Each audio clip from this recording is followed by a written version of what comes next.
Hi there, Carson Hetty. Today we're doing a Salesman on Fire from the mailbag. Recently got a message from a follower, and it was can you share your most memorable sales success story? So, when I think about sales successes over the years, I often talk pretty candidly about a scenario where I missed goal for the very first time in my life. There were reasons behind it. I could go on and on about why it was unfair, but that's not the point. I had a decision to make coming out of that. And my decision was I'm going to light it up. I'm going to study everything that worked and didn't work about that year. What got me paid and my teammates paid, what didn't work that I chased, and how can I be more effective? How can I be more impactful? How can I focus more on the big rocks, the big priorities, the mountain moving deals, the ones that are going to be monumental, not only from a revenue perspective, but also from a career perspective. I listened. I listened to what leaders were saying, and I heard a lot of them saying, hey, we've got to get into other lines of business. We've got to create better relationships. And so I turned my prospecting into overdrive. I leveraged a survey, and it was really a customer conversation survey. And I started sending this out to key customers. I've made no qualms about talking frequently about how I use LinkedIn and different marketing tools. I'll go out and, nowadays you can look up any customer's email domain configuration and figure out what their email address is. A lot of people have Zoom info. My point is that there's a lot of information at your fingertips. Arming yourself with actionable data, combing company websites, and being able to meaningfully reach out to customers and prospects based on unique ways that you can help them and partner with them. So in essence, I meticulously studied. I also created a customer conversation survey, and it created a demand generation engine. And I started reaching out to the masses. I'd comb our CRM. I would go out and use LinkedIn. I would message every single person I could possibly reach that I thought would be impactful. See, when you do a relationship heat map, you may prioritize 5 or 10 relationships, but the reality is you could reach out to those 10 and strike out. You could go 0 for the room. If I want 10 relationships, I'll reach out to 100 or more people. And so I put the probability and the odds in my favor by reaching out to hundreds of executives. And I started making moves, sending these surveys out. The survey actually ended up winning an impact award for driving the most pipeline of any one of my colleagues during that quarter.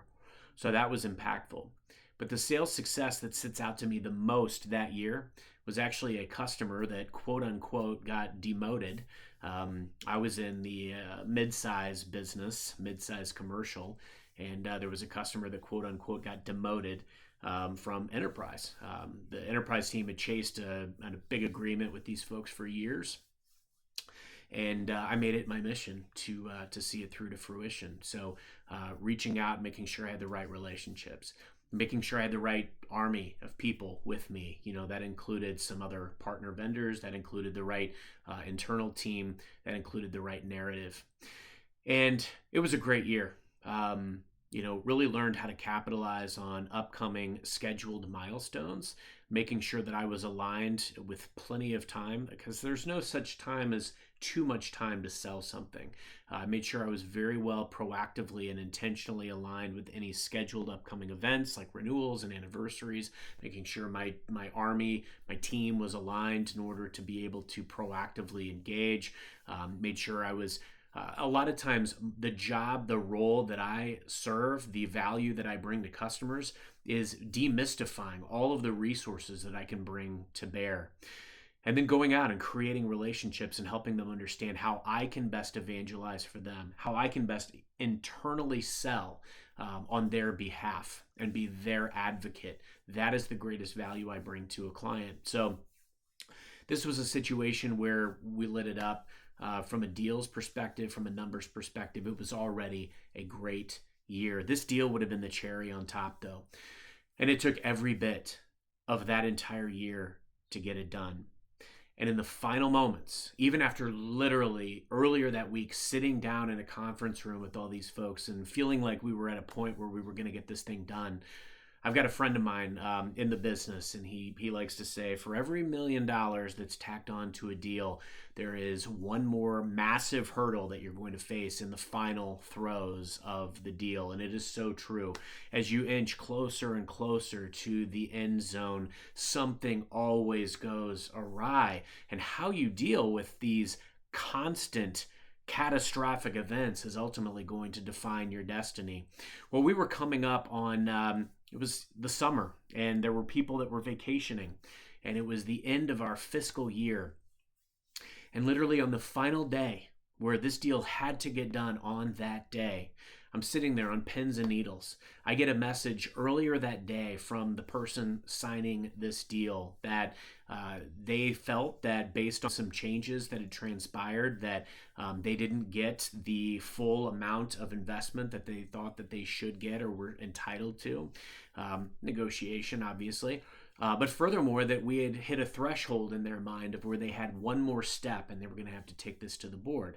On the flip side, if this goes kaput, we're back at ground zero. I had obviously secured this deal, this discounting structure, this funding package based specifically on this happening during the timeline that it was supposed to happen. So we're down to the wire, and there's people off, people out. It's the summer, end of the fiscal year, and there's people off. There was a partner that we had been working with, and I needed to get some funding dollars. There was a finite amount that this customer had given me, a dollar figure that we needed to reach. I couldn't discount anymore. There was no more room. There was nothing more to do. Wouldn't have mattered anyway, because even just getting the paperwork approved and redone and reshipped would have taken time that we didn't have. So in essence, what I did is I went out on LinkedIn. I started reaching out to the masses. I started reaching out to everybody within this partner organization that we had been working with, because my primary two contacts were off on vacation. I reached out to everybody that I could find on LinkedIn, and I started sending messages that I was setting up an emergency call at X time. I think it was like 2:30 in the afternoon. And literally, I mean, we're talking about searching. It was the equivalent of searching in the couch for spare change. I was looking for every dollar that we could apply toward with different programmatic offerings or anything that we could do. I managed to actually get 4 people from this partner to just show up cold and blind on this call. And I walked through the situation, the dire straits that we were in. I called my partner manager, had him walk me through every single program that we might be able to go to.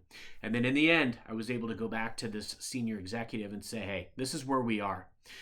We're at the final throes of this. I know how much you've put into this. I know how much I've put into this. And I reiterated every investment that we had made up to that point and the dollar equivalent. See, sometimes this is really valuable, especially at the end of a deal.